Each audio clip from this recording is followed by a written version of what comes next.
Good evening, everybody. Dr. Kovach, nice to see you, sir. See you logging on now. I'm on. Good evening, sir. How are you? How are you? Doing well, thank you. So my name is Eric Ansart. I'm the president of LymphaPress. LymphaPress is a pneumatic compression device obviously used for the treatment of lymphedema. Product's been around for over 40 years, distributed in 37 different countries around the world. So we like to say we really have input for the whole world on how we create the product and hopefully the therapy that we provide to our patients. I'm very grateful to Dr. Kovach for joining us this evening. He was a sought-after speaker. As I mentioned, for those of you who were at the NLN, he was one of the keynotes for the conference. I know many of you were excited to hear him there and probably very excited to join us here today for kind of a follow-up to that. Dr. Kovach joins us from University of Penn. He's a co-director of Penn's Hernia Center, also a member and co-director of the Penn Orthoplastic Limb Salvage Center. Also the associate professor of surgery and dermatology, as well as surgery and orthopedic surgery. My sense, Dr. Kovach, is probably many more accolades I could add to that. I've heard many great things from you from mutual friends and also some of your coworkers. So we're excited to have you this evening. I'm going to pass it to you, and then I'll actually drop off, allow you to control the screen. And then I'll pop back in towards the end and we can just answer some of the questions. For those of you who are with us this evening, feel free to pose questions in the Q&A. And then when we get towards the end of the meeting, we'll go back and start answering some of those questions for you. So with that, Dr. Kovach, I'll pass it to you. Great. Well, thanks very much, Eric. Appreciate you having me and the opportunity to talk a little bit about central lymphatic disorders and central lymphatic surgery. So I'm going to share my screen here, and hopefully everyone can see it.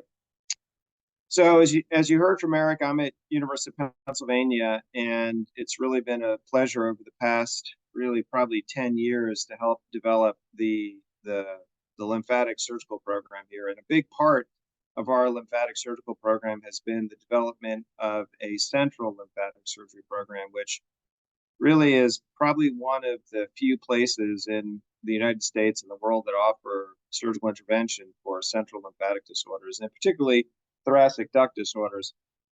So I'm going to share with you a little bit about our philosophy and our experience here and our surgical undertaking here on the microsurgical management of thoracic duct disorders. Certainly, hopefully this can be interactive, and as we go through, please, get some questions, for the end, and hopefully we can have a meaningful discussion.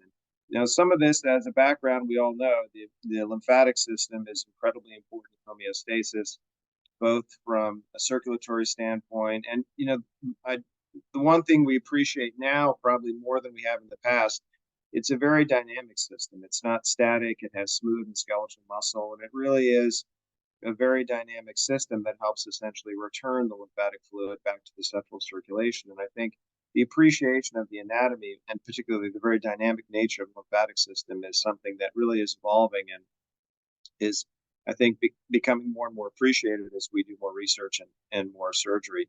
We know this is the basic sort of anatomic outline of this. It's essentially all a closed system that we return all the lymphatic and interstitial fluid back to the central circulation. We know now that also the lymphatic system essentially has valves as well that can help propel the lymphatic fluid in the appropriate direction. We see disorders in the lymphatic system, not only of sort of incompetence of valves, but also wrong direction of flow, which we see in the central lymphatic system, which we'll see a little bit later in this talk as well. As this crowd knows, the mainstay of treatment for lymphedema has been conservative treatment for a lot of folks for a long time, and it works really well for a certain number of patients, which is compression, decongestive therapy, standard lymphedema therapy, lifestyle modifications, dietary modifications. But really, by the time patients are seeing myself or other providers that offer lymphatic surgery, they're interested in some improvement, because really the conservative means that they've been trying, many trying diligently for a long period of time, really just don't work anymore or aren't working well enough. And I think the surgical treatments really are surgical debulking, which is liposuction or direct surgical excision, But the more modern iterations of lymphatic surgery is the microsurgical aspect of lymphatic surgery, which is lymphovenous bypass or vascularized lymph node transfers, very commonly done in patients with lymphedema after breast cancer, where we'll do vascularized lymph node transfer or lymphovenous bypass of the affected upper extremity. This problem is not old. Lymphedema and the problems that go along with lymphedema have been documented for hundreds and hundreds of years. And really, if you look back at the treatment, really not much has changed until the advent of microsurgery and our ability really to image and operate and appreciate the dynamic nature of the lymphatic system and also the anatomic variants and how to intervene and make surgical improvement on these patients. When you look at vascularized lymph node transfer as one of the surgical mainstays, there's been a number of donor sites that we've used over the years: groin, supraclavicular. I think Omentum now tends to be the donor site of choice, just because we're not risking lymphedema in another donor site when we take the lymph nodes. It's well tolerated. There's a rich source of lymph nodes, and it's relatively easily accessible for those facile at doing that. You know, for vascularized lymph node transfers, we all know we're not hooking up lymphatic channels. We're just delivering a living packet of lymph nodes wherever the lymphedema is, and relying on those lymph nodes then to establish lymphatic networks to help with the lymphedema. And in that sense, we can sort of put the lymph nodes where they need to be. Sorry, they got froze. For lymphovenous bypass, we really are finding superficial lymphatics and basically connecting those superficial lymphatics to a nearby vein. It's a superficial system. One of the problems with this, it can be hard to image in the operating room and find the targets. We typically use ICG injection and then map the patients in the operating room. Occasionally we'll map them the day before, but many times what you see on imaging surgically can be hard to find. And also a lot of these patients will have preoperative MRLs, and you'll see some really great targets on the MRL that then you can't translate into the operating room from their imaging. I wish we could somehow transpose the imaging preoperatively into the operating room for our patients, but we really can't. We have a sense of where they are from the pre-op imaging, but really what we're relying on for superficial lymphatics and lymphovenous bypass is our ability to image and then find these lymphatics in real time in the OR, which can be challenging. We do this with ICG injection, but also isosulfan blue confirmation. There is now high definition ultrasound, which can help us identify these lymphatic channels as well. Lymphovenous bypass, you can only do so many in a sitting. I typically don't do more than 5 in any one operative session. It can be hard to find. They're small. They're typically less than 1 millimeter. So these are done all under the microscope. And the question is this better than vascularized lymph node transfer? My personal preference is lymphovenous bypass as the first foray into improvement for lymphedema. And really, you can't image the lymphatics. We follow patients clinically by the clinical parameters. What's their leg circumference? Are they improved? And what's their quality of life? I think the other big change that has led to the evolution of our ability to operate on the central lymphatic system is really our ability to image it with interventional radiology through direct visualization, decent high quality MRLs, and then percutaneous treatment has really come into being as well with, and we're really lucky here to have both Max Itkin and Greg Nadolsky, really pioneers in peripheral lymphatic intervention and treatment. And a lot of the treatment in the past for lymphatic disorders, particularly those of the central lymphatic system, has been embolization and or ligation. But a lot of what we're able to do now is based on our ability to have additional high quality imaging of the central lymphatic system. But we're microsurgeons. We know how to put together small tubular structures. And you know, as we started our central lymphatic program, most of the lymphedema surgery we traditionally had done was for extremities, but we asked ourselves, can we sort of apply the principles of lymphedema surgery to disorders of the central lymphatic system? Lymphatic malformations, patients that have the sequelae of central lymphatic obstruction, which can be peripheral lymphedema, but can also be recalcitrant chylous ascites or chylous pleural effusions, which can be very challenging and difficult clinical problems, which can be quite debilitating for patients. So can we use the lessons learned from our peripheral lymphatic surgery and apply those to the central lymphatic system or visceral lymphedema surgery? So what is the thoracic duct? Well, the thoracic duct is something that people, honestly, they try to avoid. They don't really know where it is. And if you're operating in the neck typically or the chest or the abdomen and retroperitoneum, you try to avoid it.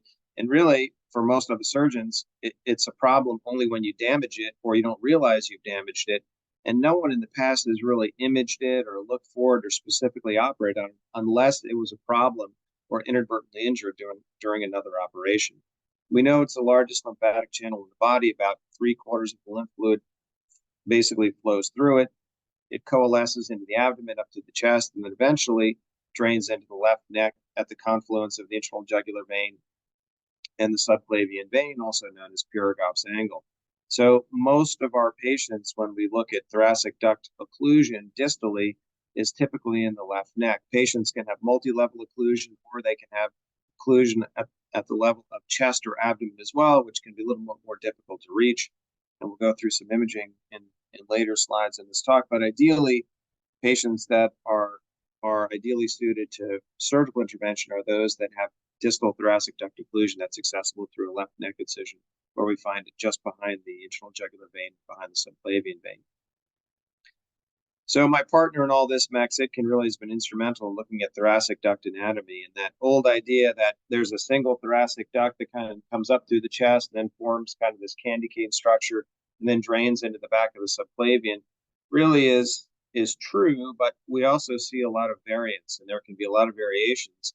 And you see these variants when we do lymphangiography, and we also see them in the operating room.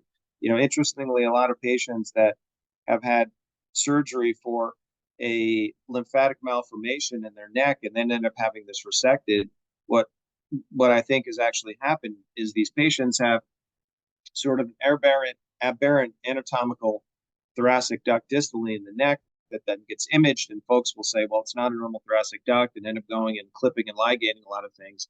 And then those patients end up with a distal thoracic duct obstruction, and then we see all the downstream problems, the peripheral lymphedema, the chylosocites, the chylospleural effusions. And then those patients, when we go back and restore the normal lymphatic egress into the vein, they ideally get better. So how do we diagnose central thoracic duct disorders? High quality DC MRL really is sort of the initial screening exam, and really we've gotten better and better with MRL. It's non-invasive. You can get some really high quality images. You can see the anatomy of the thoracic duct. You can tell, is it normal anatomy or sort of the normal textbook anatomy that we expect to see? Is there some aberrant anatomy? It's good enough where you can see how much flow and, importantly, the direction of flow, because there is a directionality of the lymphatic system as you sort of propel everything from the periphery centrally and then back into the central venous circulation. So there is a direction of flow. And if that direction of central flow is altered, you can see the problems, chylospleural effusions, ascites, peripheral lymphedema as well. Formal lymphangiography really is probably the gold standard in really delineating the anatomy of what the central lymphatic system is. I won't go to the operating room or offer someone lymphatic surgery on their central system unless we have lymphangiography beforehand. And as you'll see in subsequent slides, we actually perform our surgeries in a hybrid suite, meaning we have the ability to image the thoracic duct in real time with a catheter in the thoracic duct, and it's an operating room. So we're typically in the neck, chest, or abdomen, and there's a catheter in the thoracic duct while we're operating. So we can find the duct, we can image it, we can basically make sure that I have the right area to bypass, and we can then, after the bypass, make sure that the bypass is patent, the flow is going in the right direction, and everything looks good from a surgical standpoint. So this is very much a hybrid approach done between myself and Max Itkin from interventional radiology.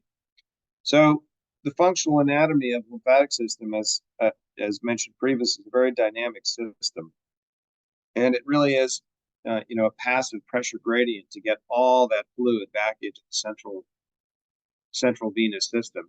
And if you have a thoracic duct obstruction, it can be physiologic or it can be mechanical causes, and sometimes that differentiation between physiologic causes, meaning elevated central venous pressure, which I won't overcome with a bypass. Typically, we need to differentiate before we go to the operating room. That's a very important differentiation and trying to delineate what the central venous pressures are. If I'm bypassing what's an occluded thoracic duct to an area of elevated central venous pressure, I'm never going to overcome elevated central venous pressure from the thoracic duct. So we also have to make sure that the pressure gradients are appropriate from a central circulation standpoint. So we'll have lymphatic egress, and we don't have to overcome a higher gradient to get the lymphatic fluid back into the central venous system. So how does thoracic duct obstruction happen? Obviously, it can be mechanical, surgical.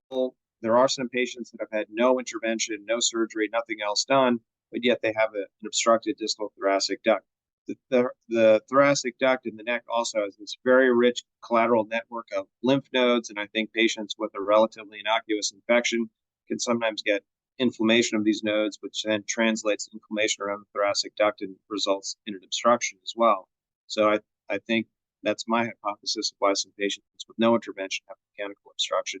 But you can also see abnormalities of directionality of flow. You can have central lymphatic flow disorders. You can have a conducting central lymphatic anomaly where the same pathology is true, and that is lymphatic fluid doesn't return to the central venous system. If patients don't have a thoracic duct, or its equivalent, that obviously any type of surgical intervention is not possible. So the etiology of these can be acquired. Those who have surgery or some intervention that ligates the thoracic duct or damages, folks can be born congenitally with abnormalities and aberrant flow or anatomy, and those are ones that are more difficult to fix. You can have overproduction, wrong direction of flow, and some of these things we're able to see with better quality DC MRL preoperative imaging.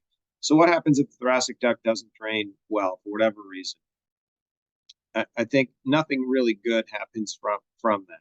And I think importantly, as opposed to being sort of married to, always looking at the left neck or, expecting the normal, we have done some aberrant anatomic bypasses where the thoracic duct is actually on the right side as opposed to the left, which is why that preoperative imaging is so important to basically get a good surgical plan. So hopefully we can bypass the appropriate obstruction and help the patient.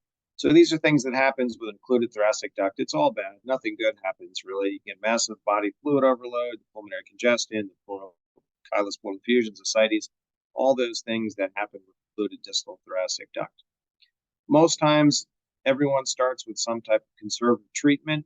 You can have patients that have been nothing by mouth for a period of time. You can have dietary modifications to try and reduce the downstream sequelae of having occluded thoracic duct. Folks with chylous pleural effusions will get chest tubes, repetitive pleurodeces or thoracenteses. Patients with chylous ascites get repetitive, potentially large volume paracenteses, where you'll actually become quite nutritionally compromised as well because you're losing all those elements within lymphatic fluid by continually draining it externally over time and not returning it to the central venous system. But all of these things that we do to kind of fix the underlying downstream sequelae doesn't really fix the underlying problem. And especially in kids, it can be a big deal because many times in children with the neonatal chylothorax that we see congenitally and also after congenital cardiac surgery can result in a significant mortality rate. And in the past, there's really been not much to help these children. And we sort of started this program in kids. So in kids with a central lymphatic obstruction, with the obstruction of their thoracic duct, and all the downstream sequelae, the chylous pleural effusions, chylous ascites, they can become quite nutritionally compromised. And ultimately, if it's not fixed, there's a very high mortality rate. So in the past, the treatment has been embolization or ligation, which was successful in a certain percentage of patients, but not all, which was why we evolved to doing thoracic duct bypass in kids. These can be very challenging because these are neonates. We're talking children that are 3 months old, 6 months old. They can be really tiny. The thoracic duct can be sub-millimeter in size and quite difficult from a surgical standpoint. And about the smallest thing that I'm able to sew with my hands is sub-millimeter. We've done some thoracic bypasses in kids where we're down to 0.7, 0.8 millimeters under the microscope doing anastomosis by hand, which can be quite technically challenging. It's done in a hybrid suite, much as we do for our adult patients. But can we take the principles of microsurgical lymphatic surgery and apply them to the problems of the thoracic duct? And the answer is, well, we can. And as I mentioned, we started this in children because there really was no other good surgical option because of the very, very high mortality rate in kids if you don't fix their distally occluded thoracic duct. So our goal really was to return these kids to normalcy in the sense that their central lymphatic circulation drains back into their central venous circulation. This is sort of our flow algorithm for treatment. It's kind of busy, and I'll summarize this quite easily, and that is all the kids will get conservative treatment, percutaneous treatment, meaning ligation or embolization if at all possible. But if not, then they come to microsurgical management, which is thoracic duct bypass, typically through a left neck approach, although we have done children thoracic duct bypass through the abdomen or chest as well. So these are the first two patients that we ever did many years ago now, and kind of started the program. Both failed conservative management. Both had chylous pleural effusions. They were unable to be extubated secondary to their large volume chylous pleural effusions. They kept going back for repetitive thoracenteses. They were unable to be extubated secondary to the repetitive pleural effusions. So this was sort of a Hail Mary pass, and these were the first two that we ever did. Really, really tiny. This is super microsurgery, which means sub-millimeter vessels that we find the surrounding vein and do essentially an anastomosis from the distal thoracic duct into one of the surrounding veins. We confirm it in the operating room with lymphangiography that we can image fluoroscopically, and then also visually with isosulfan blue, which is a blue dye that we inject through the thoracic duct. And hopefully this movie will play. And much like in our adults, we have a catheter in the thoracic duct. What you see to the left of your screen is actually a vein, and you see that candy cane type thing. That's the thoracic duct, and we've essentially hooked up the vein to the thoracic duct. We're putting blue dye through the thoracic duct in the abdomen, and then you see egress of that blue dye essentially through the thoracic duct back into the central venous circulation. So we've basically restored the normal flow of the central lymphatic flow back into the central venous circulation. This view is through the left neck. The intrajugular vein is sort of retracted in that vessel loop up out of the surgical field. And we've confirmed the patency of the bypass, both fluoroscopically and visually with isosulfan blue infiltrator. Both patients ultimately were successful. The second patient occluded around 2 weeks afterwards, and we went back into the success. And then we followed these kids with serial MR lymphangiograms and showed essentially marked improvement in their total body volume overload in both kids, and ultimately able to get both children extubated. So this really was sort of, in many ways, proof of concept that we could do this on a very small level. And then we published our results in the pediatric literature showing that we had a very high success and fidelity rate and our ability to do this in kids.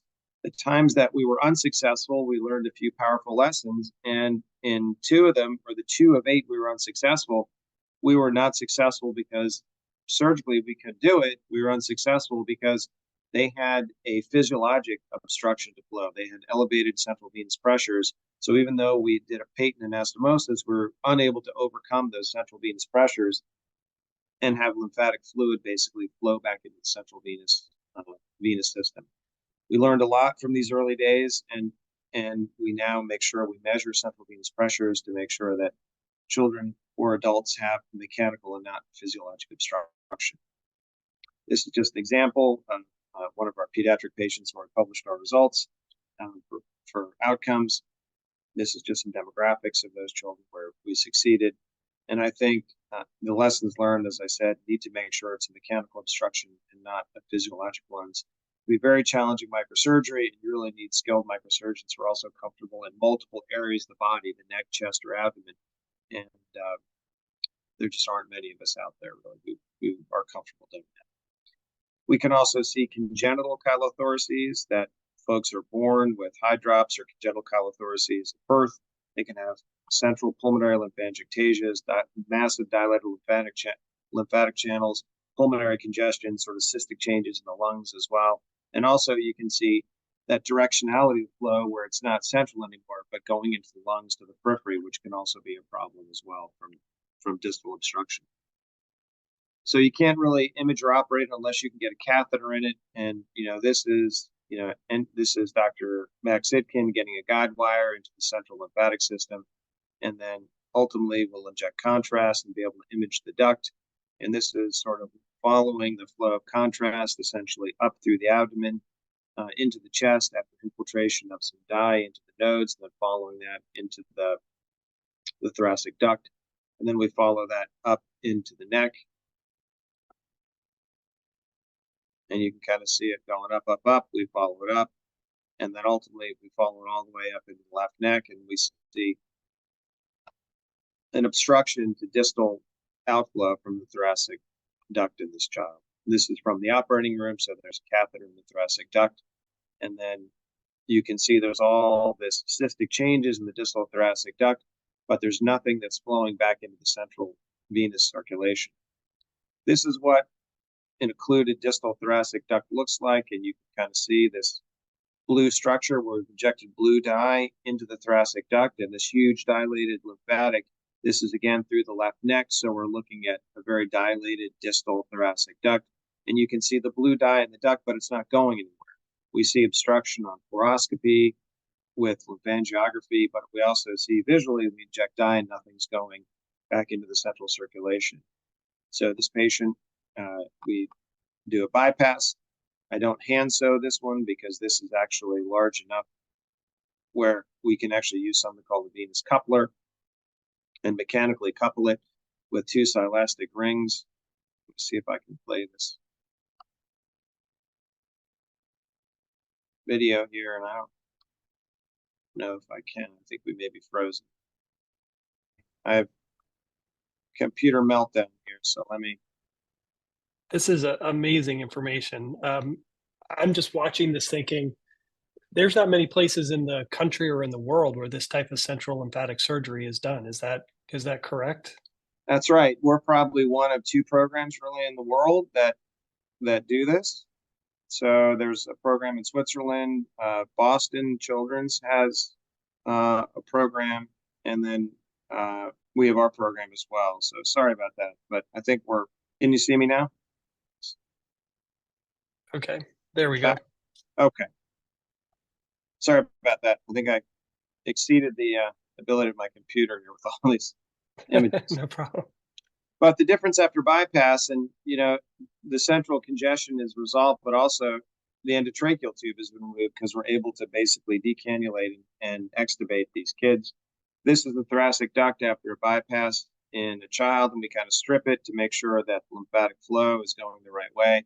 And you can kind of see that vein kind of plump up as we pinch the vein, let the central essentially lymphatic pressure build up behind it, then you see it essentially flow centrally back into the central venous circulation. So can we do the same thing in adults that we applied in our pediatric population? And I think central thoracic duct occlusion is probably more common than people think.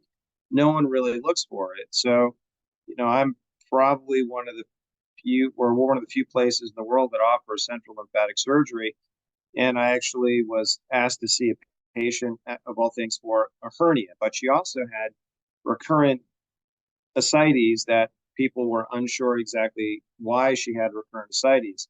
So I went to see her for another problem altogether, and I looked at her, and at some point she had a catheter in her neck. So I said, when I asked her about the scar, and she said, "Oh, I had a catheter here many years ago." And so I said, "Well, I think you may have central thoracic duct occlusion." Sure enough, this is her lymphangiogram. So the reason she had this big hernia and the ascites is she had central lymphatic occlusion. So ultimately, she will require thoracic duct bypass. And I think it's not common, but I think it's more common than folks would think. And I don't think it's on the forefront of practitioners or surgeons or other caregivers' minds to look for central lymphatic obstruction. So I think it's not imaged as much as it probably should be. And I think no one really knows the true incidence, but I think it's probably more common than people think. And this is essentially her lymphangiogram showing that essentially this is her thoracic duct and basically coming up in her chest and her left neck. And you can see that basically contrast doesn't go anywhere. It's just a stagnant column of contrast within the distal thoracic duct without egress. You can't see the column of contrast exit the thoracic duct back into the central venous circulation. So this is one of the first adults that we did. This is a patient with something called Noonan syndrome. He had congenital recalcitrant chylous pleural effusions, was a home oxygen, winded all the time, couldn't walk, pulmonary lymphangiectasias. He had multiple previous surgeries and trying to resolve this, or I should say interventions. And you can kind of see here on his preoperative imaging, contrast goes up, and here's the distal thoracic duct right above his clavicle, doesn't go anywhere. So he has a distal thoracic duct obstruction, you see central pulmonary congestion on this MRL, and here he is in the operating. This is a view down to the left neck. This red vessel loop is on the thoracic duct. The internal jugular vein is retracted laterally, and then we're getting ready to do this bypass. So this is sort of the sequence of operative technique. It's an incision across the left neck. We basically opacify the groin lymph nodes, find the thoracic duct, cannulate it, put a little catheter in it so we can image it, find the point of obstruction, confirm it, and then this is the view through the left neck. The head is to your right, the feet are to your left, the nose is up, and the ear is down. And then you can kind of see we've taken the external jugular vein, folded it down, and bypassed the thoracic duct to the external jugular vein as a conduit. When I cut this thoracic duct, there was such elevated central lymphatic pressure. There's literally lymphatic fluid basically shot really out of the neck, basically this high, almost as a geyser. So when we returned all that lymphatic fluid to the central venous circulation where it basically was meant to be, his right heart hadn't seen that much volume return from the central lymphatic system in a while. So one of the other things we screen for is you have to have a reasonable cardiac function, because suddenly we'll return amount of volume to the right heart. So we need to make sure we don't overwhelm the patient's ability to deal with all that fluid that's returned to the right side of circulation. But this is what a patent bypass looks like through a left neck approach. We confirm that with lymphangiography and also isosulfan blue, which we can visually confirm this. And this patient was completely off oxygen, not winded, went back to his normal daily activities, and basically required no more thoracenteses after a short stay here in the hospital with us. We published this in the Annals of Thoracic Surgery, hoping to get the message out and showing what we can offer surgically for central lymphatic obstruction. So if you look at our experience, and this was also our very early experience now, we're now up to about somewhere around 30 or 40 patients that we've operated on that come from really all across the United States. Most have some underlying significant other issues that we need to optimize prior to surgery, but you look at their presenting symptoms, most commonly the one we see is chylosocites, but in speaking to once all that lymphatic fluid is no longer going back to the central venous circulation, a lot of these patients will have significant malnutrition and also chylothoraces or generalized edema or lower extremity edema we see very commonly as well. You can see from prior interventions, almost all of them are non-surgical. All the conservative means, dietary modification, compression, diuresis, all the percutaneous intervention, paracenteses, thoracenteses, embolization, all these things in these patients have not been successful, including previous surgical resection. So we can see in another patient with some congenital anomalies, such as bifurcated thoracic duct, you can see abdominal pain, chylosocites. We see the things such as total volume body overload. Patients will have sort of ill-defined diagnoses through their childhood, adulthood, until finally someone images the central lymphatic system and says, oh my gosh, you have a central lymphatic occlusion. And then the bigger question is, where do you go to seek care? And we tried to get the message out through different networks and publications, academic meetings, and speaking. So this is a relatively young patient. That's her intraoperatively trying to locate the thoracic duct. That's me with the pickups, making sure I'm pointing to the right structure to make sure we get the appropriate segment bypassed. And then this is intraoperatively confirming the bypass. And then we actually did a follow-up lymphangiogram 6 months later showing a patent bypass as well. As I said, we need to differentiate physiologic from mechanical obstruction of the central thoracic duct. And I'll give this patient as an example. I was asked to see this patient after cardiac surgery, and they had an aneurysm of their central aorta essentially repaired. They had an occluded left brachiocephalic vein. They also had a left fistula for dialysis, which results in high flow circulation to the extremity where they can then do dialysis, and had persistent chylosocites. And then we imaged their lymphatic system, and they had an occluded thoracic duct. The reason they had an occluded thoracic duct is they had elevated central venous pressure from their left upper extremity fistula. So when we actually occluded the fistula and decreased the venous return from the outside, we decreased the central venous pressures and essentially allowed lymphatic fluid to then return to the central venous system from the lower pressure lymphatic system. So the treatment here was not mechanical bypass. It was actually occlude the fistula and then essentially find some other means for dialysis. And then we redid the fistula on the other side ultimately, which fixed the thoracic duct obstruction without operating on the thoracic duct, but we fixed the physiologic reason of why they had obstruction to flow. We've continued to publish our results of our early series. As I said, we're now up to the 30s and 40s in terms of patients. And if you look at sort of all the etiologies, we see various etiologies of why folks have central lymphatic obstruction. And if you look at our ability to improve patients, we're about a 70% success rate now in terms of ability to improve symptoms from central lymphatic occlusion. But that 70% is also the patients that are selected well.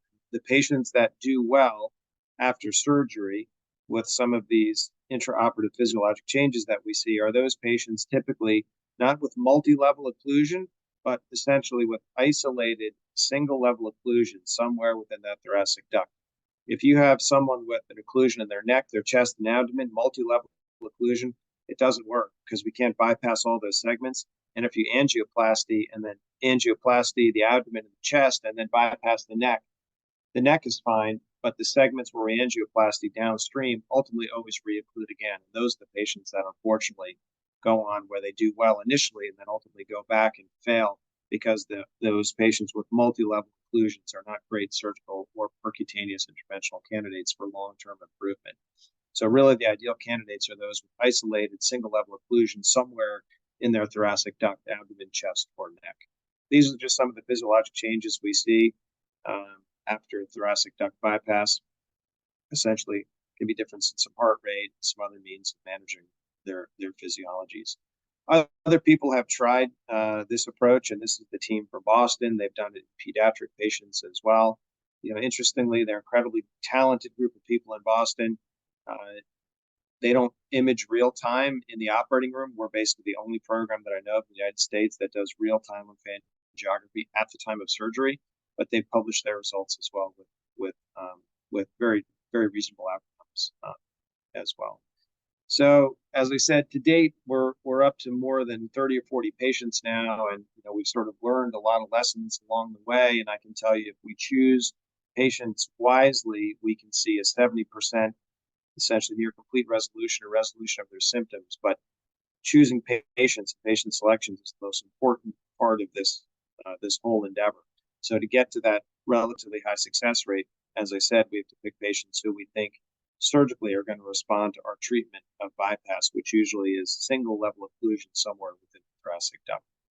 So the ideal patient is really symptomatic thoracic duct occlusion, distal occlusion in the left neck, no segmental multi-level occlusion, and the thoracic duct has to be accessible, ideally through the left neck.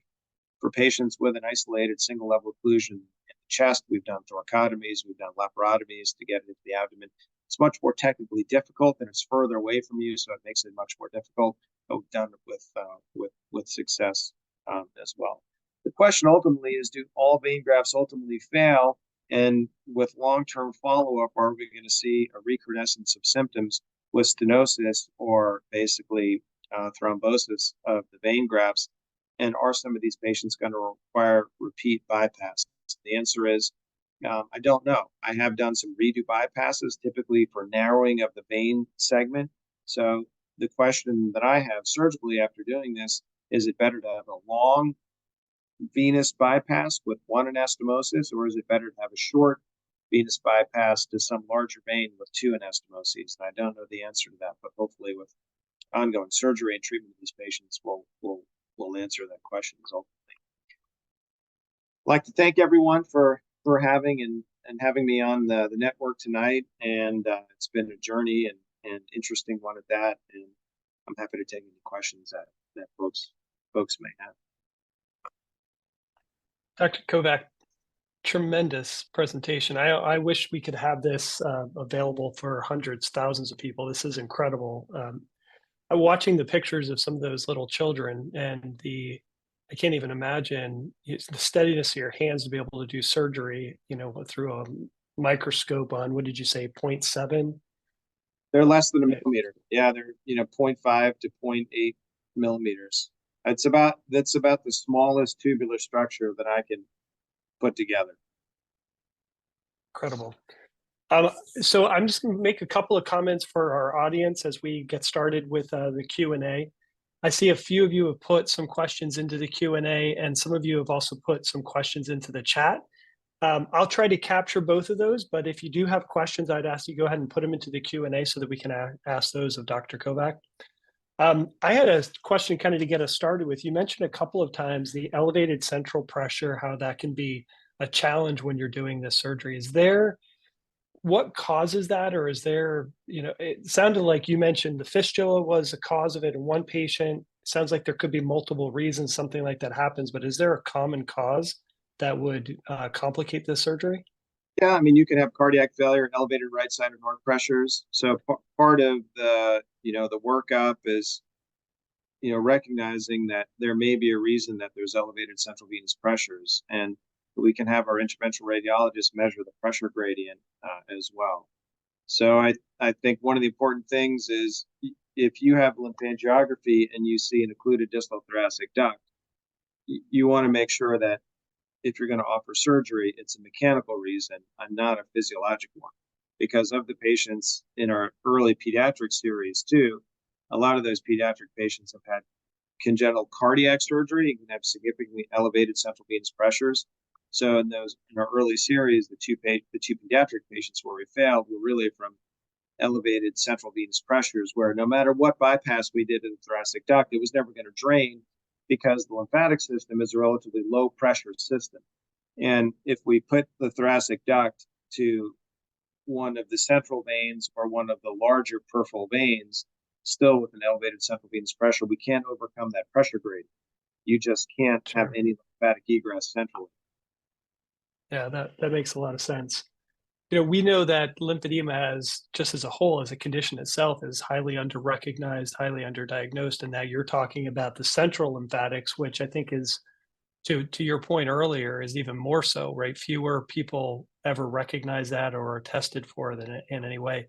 Is your facility one of the few that does testing for central lymphatic occlusion?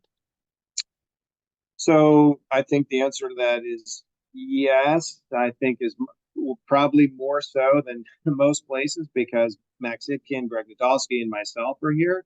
And, we have a radiology team that also is able to deliver very good, high quality MRLs, which also is a very unique skill and not offered at other places. So I think MRL is kind of the initial screening exam for us in terms of defining the anatomy and looking for potential central venous or central lymphatic occlusion. Okay, so I'm going to go ahead and ask a couple of questions if you don't mind. We have a question here from Tina. So she said, so one of the takeaway thoughts would be that lung issues could be caused by lymphatic nodes also, and it's question mark in there. So is there so one of the takeaway thoughts would be that a lung issue could be caused by the lymph node also. Dr. Kovach? Well, I think could folks essentially have pulmonary manifestations of central lymphatic occlusion? I'm going to interpret that as the question, and the answer is yes. Part of what we see is sometimes the directionality of flow as well. If you have reversal of flow, you can see lymphatic egress into the lungs. You can also see lymphatic egress into the chest, and those are the patients that have chylothoraces as well, and require repetitive thoracenteses over time. So, I think that's what the question was, and you absolutely can see pulmonary manifestations of central lymphatic occlusion. Okay, we have an anonymous attendee. Dr. Kovach, how often do you see abdominal lymphatic occlusions or adult onset abdominal lymphatic duct occlusion from years of chronic congenital lower extremity abnormalities? What would be the best way to visualize this? I think when you look at our patients, and I don't think we've ever gone back and quantified, how many are abdominal occlusion, how many are chest, how many are neck in terms of everybody we see. But I would say my anecdotal take on that is abdomen is probably of the three the one we see the least. Most we see in either chest or neck in terms of central lymphatic occlusion. Most folks, there has to be a reason that you'll have occlusion of your thoracic duct, which means congenitally you're born with some anomalous anatomic configuration. There has to be some insult, such as previous surgery, where in the abdomen you've had surgery in the retroperineum, in the chest you've had surgery in the right or left chest, or you've had some surgery in the left neck. So I think we see occlusions at all levels, most commonly in the neck or chest, and least commonly in the abdomen, although we do see them. I don't think I've ever done a bypass in an adult through the abdomen. I have done a number of children in the abdomen, thoracic duct bypass. We've done adults through the chest or most commonly the neck, but only my experience has only been in abdominal obstruction in pediatric patients. All right, Leslie Mann is asking, so she says, I had a car accident in Canada. It feels like a blockage of my right side at the right lymphatic duct. Could this be done on the right side? And then how do we contact your team? She's mentioning she's also in Canada. Yeah, well, I think, and I realized one part of the question I didn't answer last time is how do you diagnose the central lymphatic occlusion? And the answer is clinical suspicion, and then screening MRL would be the best way to go about it. I think, central lymphatic obstruction can sometimes present in sort of odd ways. Unilateral edema, feeling of heaviness, bloating after eating that's unexplained for some reason, some shortness of breath. So I think hard to know what to make of, sounds like isolated right-sided swelling, but I think there has to be some clinical suspicion that there's obstruction to central lymphatic outflow. But I would say if there's any question, meaning there's been a diagnostic workup that's failed to yield an answer, then typically those patients should be considered for at least diagnosed potential central lymphatic intervention, which would be an MRL. Excellent. Well, we don't have any other questions. I wanted personally to share my appreciation for the work that you're doing, seeing some of the images, especially touching to see the work that you're doing on these children, but the cutting edge work to really help our patients. As you mentioned, a lot of the patients, the only resolve that they have is through standard of care, elevation, exercise, compression. There really hasn't been a real good surgical intervention. So thank you for our patients from the community, I guess I would say, for the work that you're doing, because this is how we cure these conditions, people taking the chances that you're doing and doing the things that you're doing. So thank you very much for the work you're doing. Yeah, appreciate it. I appreciate you having me. Thank you so much. Dr. Kovach, I can't tell you how much we appreciate your time this evening. I know you're a busy person. Appreciate you being here this evening and sharing this knowledge with us. Of course, a pleasure. Thank you so much. Thanks, guys. Everybody have a nice evening.